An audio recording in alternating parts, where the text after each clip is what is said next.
go to Newark Airport and you get on the plane, Northwest Airlines. You get on the plane, Continental Airlines. You get on the plane, US Air. And you're on the plane and you put on your seatbelts. And you're sitting in the plane for 2 hours. And then the pilot, he comes on and say, okay, everybody off the plane. Now, I don't know about you, I'm not happy. I'm not happy because I didn't go to my destination. The purpose of the plane is to take you somewhere.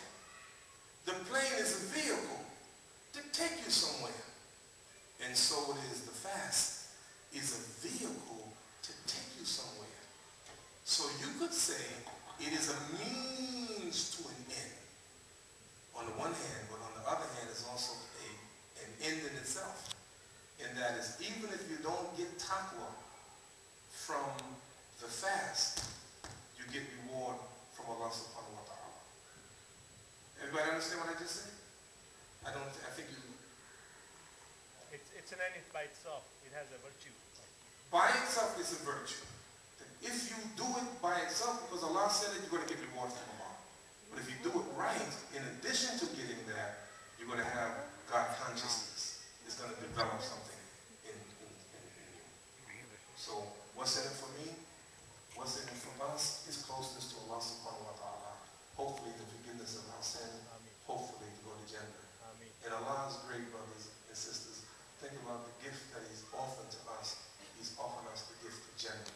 May Allah bless all of you to go to Jannah, all of your families, and inshallah, may Allah give you the best of this life and the best of the year.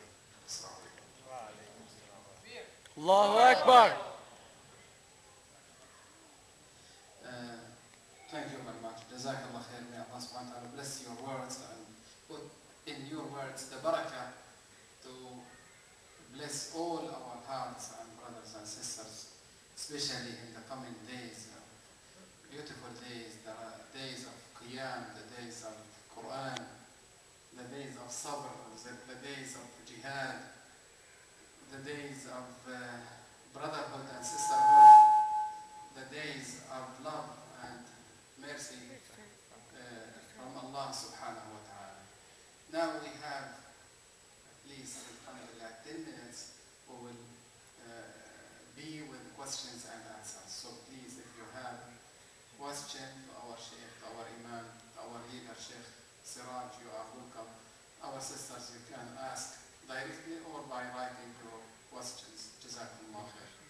So we'll take at least 2, 3, 4, 5, 6 questions, inshallah. So who has a question?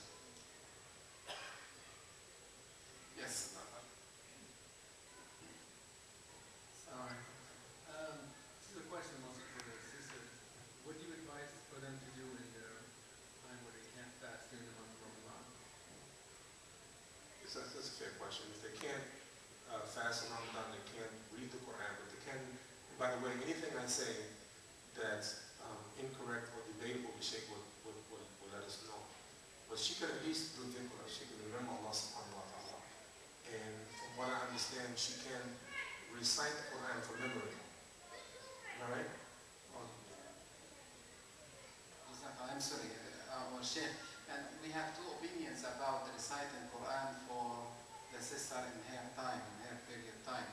But now, the strong opinion that she could read Quran, she can read Quran even by memory or right from the Mus'haf, inshallah. This is one of the strong opinion for some of ulama, inshallah. So it is a good opportunity for her to read Quran. And all the other easy things that we could do, that we giving sadaqah, visiting people, etc., things like that. By the way, I want to mention that someone gave me a note, and I really meant to include it, and they said that Imams, please speak about domestic violence. And I do want to say this, brothers and sisters, whatever weakness that we have, we should ask Allah subhanahu wa ta'ala to help us. If we have a problem with domestic violence, and we do, by the way, we really do, then this month of Ramadan should be a month, inshallah, we should strengthen ourselves, and the leadership should strengthen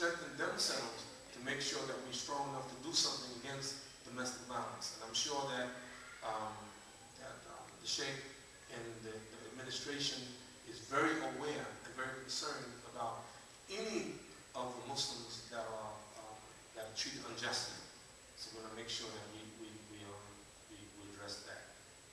I saw a hand over there. Yes. How about if somebody's sick then he died in Ramadan and he missed some days? What should the son do, like to MashaAllah. May Allah bless you.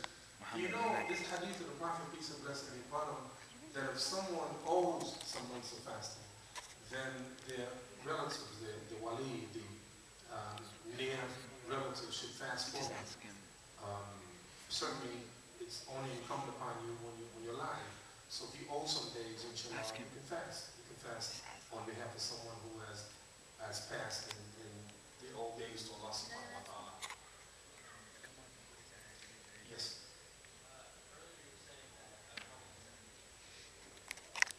So, I don't remember the exact ayah you said before, but you said anybody who fasts Ramadan with niyyah. It's hadith.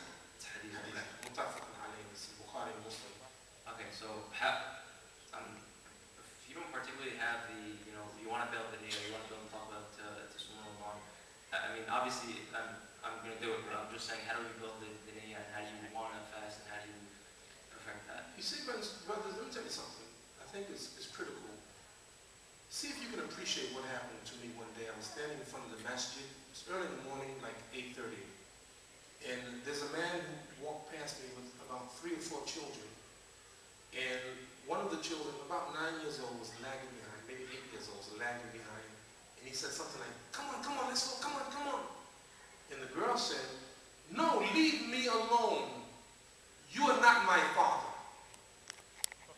Leave me alone, you're not my father. What does she mean by that? What lesson did you learn from that? Leave me alone, you're not my father. What do you get from that? What's she saying?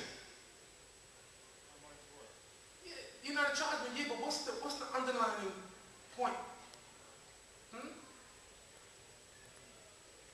Again? Yes, that's approaching it. You're not the person that's forgotten. Yes, he's approaching it, yes. Why?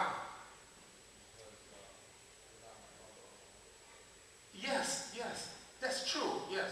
Father provides for her all her needs and everything, so she is obligated to her father. Yes, that's true. You know what's, huh? That's not how why. It's true. Yes. Yeah. You see, brothers and sisters, even children know it, that parents have an inherent right to punish. Think about that. Now, Sheikh, I have 9 children. Some of them, I know you have some old people here, some of your old children here, right? But did you ever have to spank any of them?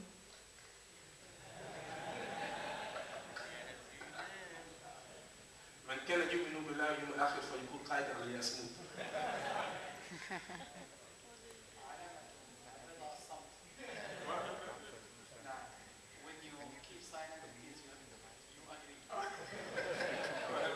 But you know what happens is that some of my children, particularly my son, he doesn't mind me saying it, Siraj, I love him, Siraj Ibn, my oldest son.